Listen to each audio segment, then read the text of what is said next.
मुंगेर में श्रम विभाग ने नया कदम उठाया है। 10 लाख से ज्यादा के निर्माण पर अब वसूली होगी, यानी कि अगर आपने 1996 के बाद अपने घर का निर्माण कराया है और उसकी लागत 10 लाख रुपए से ज्यादा है तो आपको श्रम विभाग से एक नोटिस मिल सकता है। विभाग इन भवनों पर 1% सेस वसूलने की प्रक्रिया शुरू कर दी है और अब तक 76 कमर्शियल भवन मालिकों को नोटिस भी भेजा जा चुका है। इस कदम का उद्देश्य श्रमिकों के कल्याण के लिए धन जुटाना है।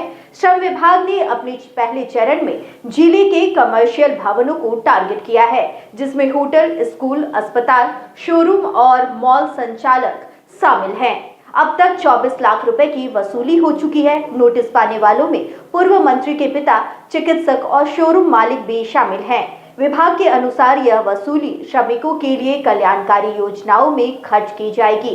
श्रम अधीक्षक सत्य प्रकाश ने बताया कि 1996 में केंद्र सरकार द्वारा एक कानून लागू किया गया था, जिसके तहत 10 लाख रुपए से अधिक के निर्माण लागत वाले भवनों पर 1% सेस लिया जाएगा। विभाग लगातार नोटिस भेज रहा है और अगर 3 नोटिसों के बाद भी रकम नहीं चुकाई जाती है तो सेस की दर पर 2% हो जाएगी। साथ ही हर महीने 2% ब्याज भी लगाया जाएगा। देखिए, अभी वर्तमान में जैसा आप जान रहे होंगे, बिहार भवन एवं सनिर्माण कर्मकार कल्याण उपकर अधिनियम 1996 के अंतर्गत उपकर, जिसको हम लोग कॉमन शब्दों में सेस कहते हैं, लेबर सेस के संबंध में बहुत सारी नोटिस दी जा रही है। इसका मुख्यतः उद्देश्य है कि जितने भी निर्माणाधीन या निर्मित मकान हैं जिनकी लागत 10 लाख से ऊपर है, अगर वो रेसिडेंशियल हैं, कमर्शियल में अगर शून्य से भी ये राशि स्टार्ट होती है तो उनको 1% की दर से जो भी उनकी निर्माण लागत है, कहने का मतलब जो मैन पावर और मटेरियल दोनों मिला के जो भी लागत लगी है उसका 1% श्रम संसाधन विभाग को जमा किया जाता है, जिसको कॉमनली हम लोग लेबर सेस के नाम से जानते हैं। विगत 3-4 महीने में इस संबंध में नोटिस निर्गत की गई है, 50 से प्लस ही नोटिस दी गई है और बहुत सारे प्रतिष्ठानों में काफ़ी अच्छा रुझान भी देखने को मिला है। लोगों के द्वारा इसके बारे में जानकारी प्राप्त करते हुए, त्वरित कार्रवाई करते हुए बहुत सारे लोगों के द्वारा राशि भी जमा की जा रही है। कुछ नियोजक हैं जिनके द्वारा अभी भी इस संबंध में कार्रवाई नहीं की गई है। आपके चैनल के माध्यम से ये अनुरोध होगा, क्योंकि ये सरकार का नियम है और सरकार और हम लोग विभागीय तौर पर इसके लिए काफ़ी बाध्य हैं, कटिबद्ध हैं, क्योंकि ये एक राशि ऐसी है जिससे पूरा श्रम संसाधन विभाग संचालित होता है। जैसा आप जानते होंगे कि हमारे अंतर्गत हमारे 16 तरह की योजनाएं संचालित होती हैं, जिसमें कई गरीबों को, जो निर्माण श्रमिक होते हैं, उनका निबंधन कराया जाता है।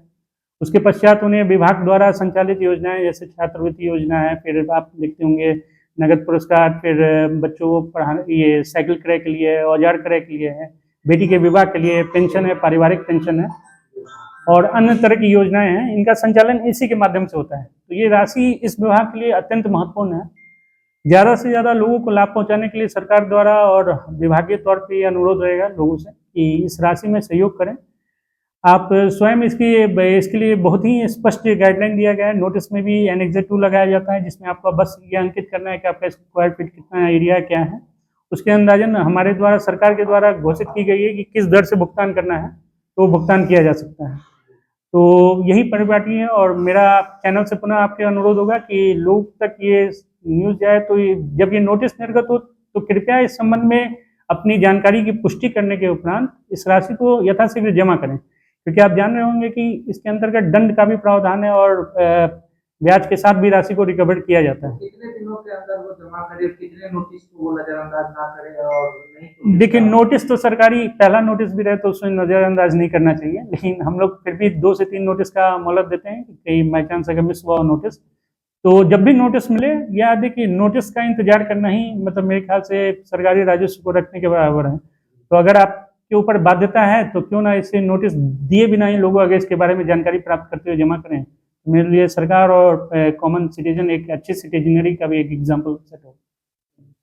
सर नोटिस को लोग जुर्माना का क्या है? जी बिल्कुल, जैसे नोटिस जब दिया गया उसमें कार्य अवधि दी जाती है, उस तक उनको सूचना देनी रहती है। अगर सूचना वो समय के अंदर नहीं पहुंचा पाते हैं या नहीं उपलब्ध करा पाते हैं तो हमारे स्तर से फिर उनका एक प्रिलिमिनरी जांच करके एक रिपोर्ट भेजा जाता है, जो उप श्रमायुक्त महोदय को जाता है।